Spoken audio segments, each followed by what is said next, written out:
Hey, what's up guys? My name is Jason Schmaltz and I'm an AMGA Rock Guide Apprentice, and today I'm going to talk to you about one of my favorite climbing destinations in the United States, which is Red Rocks Canyon, right outside Las Vegas, Nevada. Red Rocks is an awesome place to climb because it's got countless multi-pitch routes for basically all skill levels. So whether you just started in climbing or you're a seasoned veteran or anywhere in between, you can get out and get that big exposure, that big adventure that you always want, and of course, the sick pictures to share with your family and friends. So during this video, I'm going to share with you some key logistical data, including where to stay and where you can camp for cheap. Additionally, I'm going to share with you some of my favorite routes at Red Rocks Canyon that you can get on for your first time out there, or even if you've been out there a few times. And then lastly, kind of as a bonus, we're going to share with you how to get equipped for a successful trip out at Red Rocks. You know, when you're on the wall all day, it's a little bit different than doing single pitch at the local crag. So we're at the Public Lands store in Kennesaw, Georgia, where I live. Public Lands is a fully equipped outdoor store. Their climbing selection of equipment is awesome, but they also have equipment for all the other sports and outdoor activities that are available. I really like Public Lands because they share kind of my passion, which is wanting to equip everybody for outdoor adventure. And there's nothing more satisfying as a professional guide is seeing someone get to do something that they never thought they could, and Public Lands shares that type of vision as far as equipping people for that opportunity. So let's go check out their climbing equipment right off the bat and get started.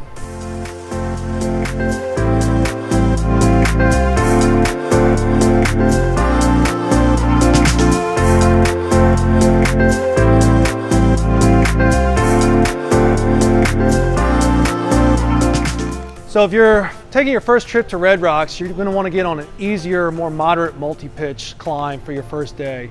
I know when you look at the catalog of Red Rocks, you know, your mouth starts salivating on the epic adventures you could have.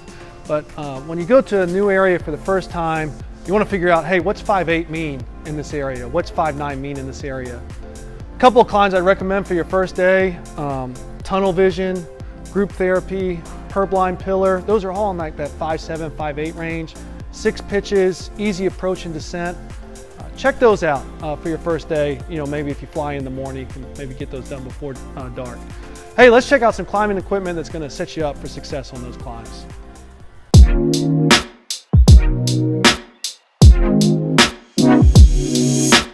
When you're climbing multi-pitch routes out in Red Rocks, one of the priorities you're going to want to think about is comfort. You're going to be on the rock all day. It can get quite uncomfortable if you have pressure points or hot spots due to your equipment. So the first thing you want to think about is, hey, what am I going to be sitting on this whole time? Which is your harness, especially in like hanging belay stances or semi-hanging belay stances. You're going to basically be sitting on this like a seat. So you want to be sure to pick up a harness that's got a decent amount of cushion. Don't try to get one of these high-performance sport climbing harnesses with minimal cushion that are really light. Really look for something that's got a little more cushion and also some real estate for your equipment on the equipment loops. The second thing you want to think about as far as comfort goes is shoes. You want to go with more of a neutral shoe. I really like this La Sportiva Finale that Public Lands carries.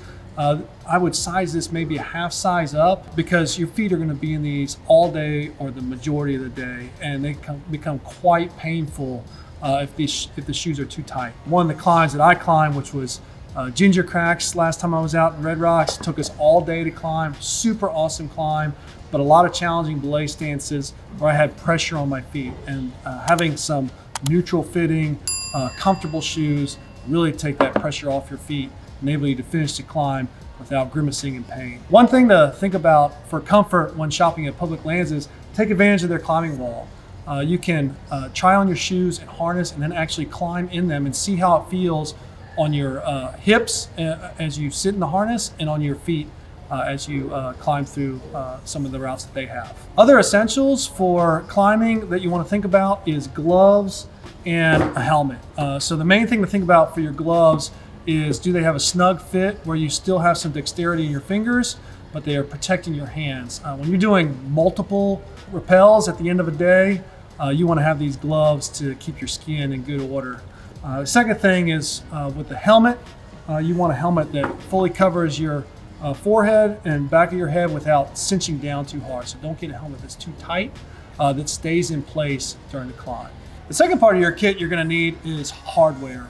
So if you're going to be doing traditional climbing, doing some big wall stuff in Red Rocks, the two main things you're going to want is cams and nuts. And Public Lands has a great selection of cams from Black Diamond. They have their traditional C4s, and they also have their ultralight cams. In addition to that, be sure to get a nut tool, so if you get some of your gear stuck and some of the cracks and crevices out there, you can get it out. Cool part about Red Rocks though is if you want to get a multi-pitch climb in and you're not a trad climber, or you don't want to be a trad climber, which I fully understand, hey, pick up some quick draws and get on one of their big sport routes. Red Rocks has so many multi-pitch routes that they even have some all sport routes, including unimpeachable groping, which is like 7 or 8 pitches, and also Big Bad Wolf and collaborative overlap, which I think are like 3 or 4 pitches. Other pieces of hardware you're definitely going to want to pick up is an ATC guide. This will enable you to both rappel and then also belay someone from above you.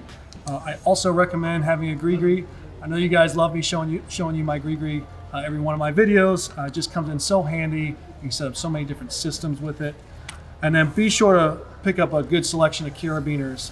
When I go multi-pitch climbing out at Red Rocks, I normally have 5 or 6 HMS carabiners and at least 6 non-lockers, sometimes more. These are really light. These are the Black Diamond hot wire ones. They're like 23 grams. So why not bring a couple extra just in case you need them? And of course, to go with those, you're gonna need a bunch of slings to set up anchors.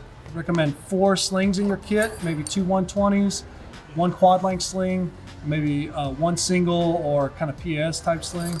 And of course, if you're doing trad climbing, you're gonna want some alpine draws. The last piece of essential gear is a rope. There's basically 3 different types of rope you can choose from. The first kind is if you're just doing short multi-pitch or even single pitch stuff out at Red Rocks, is get a beefy rope. This is a 9.8 Petzl rope, dynamic, and this is gonna be perfect for just a couple pitches or a single pitch. Nice and beefy, make you feel secure. Second rope to consider if you're doing longer routes is a smaller diameter rope. This one's a 9.4 Black Diamond rope. That'll be a little bit lighter when you're going up 700, 800, 900 feet. You don't want to be carrying a heavy rope, you want a light rope. This is a 70 meter rope, which I would recommend for Red Rocks. There's a lot of routes where a 60 meter is a stretch, especially on rappel. So why not have a couple extra meters and not have to sweat it on a sketchy down climb. Last type of rope to consider is a double or twin rope.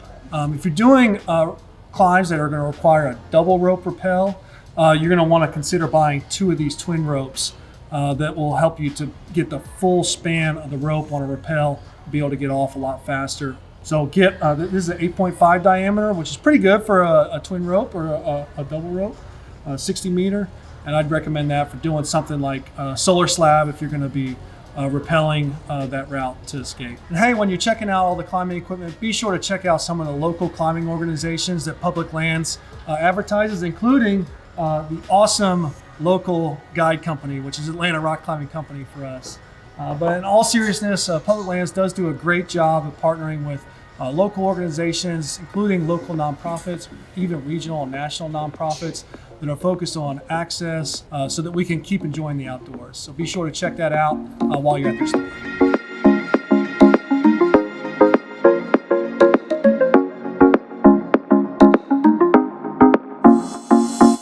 As far as logistics goes, getting to Red Rocks is really easy. Just flying to Vegas and head west for about 20 minutes.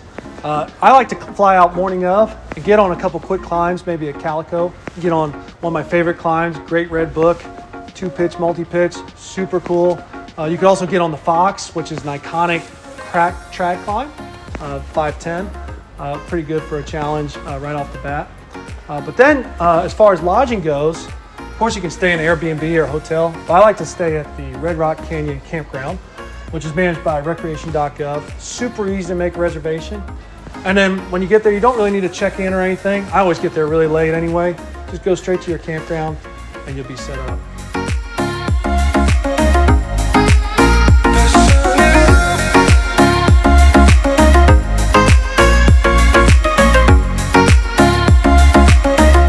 We talked a little bit about on-route stuff earlier when it pertained to climbing equipment, but it also pertains to apparel. And I want to highlight a couple key apparel items that you're going to want to have with you when you're climbing. 2 of my favorite climbs at Red Rocks are Dark Shadows and then also Ginger Cracks, one of my favorite climbs at Red Rocks. Both were extremely awesome stories for both, but they're extremely cold. They're back in the canyon, protected from the sun, so you get quite cold on those routes. So you definitely want to dress for that or be able to have the option to put on some warmer clothes. So the first thing you definitely going to want to have is a good insulated jacket that's designed for climbing. So this is the Mountain Hardwear Stretch Down. And so not only does it have good down insulation, but also stretches so you can do all your climbing moves without worrying about tearing the jacket. When you're choosing a down jacket, you definitely want to look at the fill power. So you want to choose a down that's 700 rated or above. Also, you're going to want to make sure your jacket has a hood, and experiment with the hood on where it can fit on your helmet. Is it going to go under your helmet, or is it going to go over your helmet? And can you fit your head in if it goes under your helmet? So just make sure you kind of think all that through with your equipment when it comes to your down puffy. The second key piece of apparel that you're going to want is a hard shell.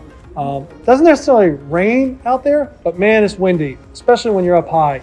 And so this is the Patagonia Torrent Shell jacket, and a nice lightweight jacket that you can stuff in your pack if you don't need it, but then whip it out when you do. I highly recommend having a nice hard shell like this that you can just pop over your down jacket, lock all that heat in after you just climb the pitch. Last piece of apparel you're going to want to have, it's kind of a piece of apparel, more a piece of equipment, is a good day pack to put all your stuff in. This is the Gregory Citro 24 liter. I recommend having a day pack in between 20 and 30 liters. If you go over that, it becomes a little bit cumbersome. If you go below 20 liters, it's kind of hard to carry all your equipment to the crag or to the route. Other thing to think about when it comes to what you're going to put in your pack is water. There's obviously very minimal water in the desert, so I recommend packing between 2.5 and 3 liters of water during the peak season of Red Rocks, so the winter time. If you go in the summer, you're probably going to need more than that, but I found for me 2.5 to 3 liters was sufficient.